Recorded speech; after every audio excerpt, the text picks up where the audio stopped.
I'm Idiotech, and this is my PC review of Inside. I'm going to make a review here that is somewhat rambly, and I have very strong mixed feelings about this title.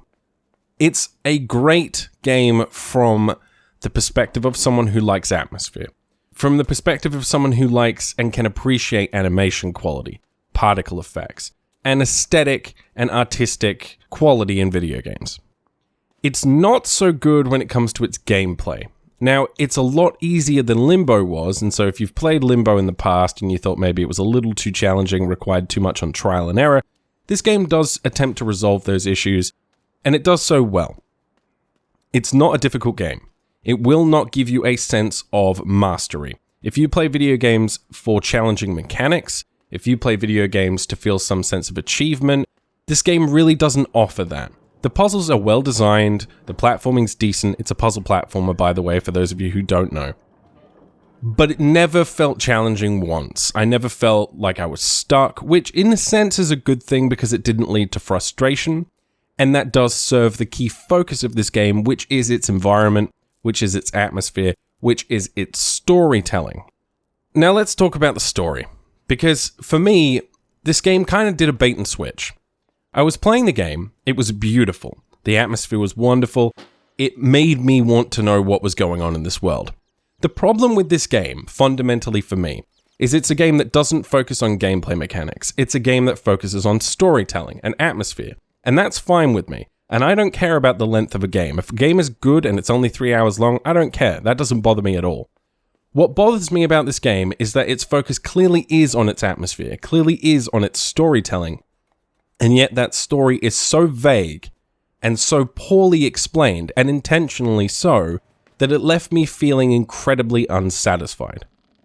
When I got to the end, I was like, oh, is that the end of the game? Really? Okay. The game causes you to ask questions. Why does the character I'm playing have no face? What is going on in this world? Who is controlling this? Why are these people trying to kill me? Etc., etc. Lots and lots of questions. The game never answers those questions. It doesn't even try to. Now, I'm all up for, some interpretation when it comes to story. I like movies that leave me with a couple of questions. What I don't like is when a story leaves me with zero answers, and that's what this game does. Now, that leaves it up to interpretation, and I went online afterwards to see what other people thought about the story, and they interpreted the game incredibly differently to me. But it's not conclusive at all. The premise is go from A to B and achieve a goal you didn't know you had. That's kind of the game. And for me, that just was not satisfying because it didn't offer me a challenge when it comes to the mastery. I didn't feel any kind of satisfaction when I beat puzzles because they were too easy. I didn't feel like I had received a compelling and conclusive storytelling experience. I did feel like I'd been on a journey and an adventure, and I did love the art style, the animation, the particle effects. Now, some people are going to love this game, and this opinion may very well be unpopular, because I understand that some people are okay with the idea of a completely interpretive story. For me, I like you to tell me a story and then leave a couple of questions, not for the entire experience to be a question. As a value proposition, it's $20 US, it's 3 hours long, it offers very little in the way of replayability.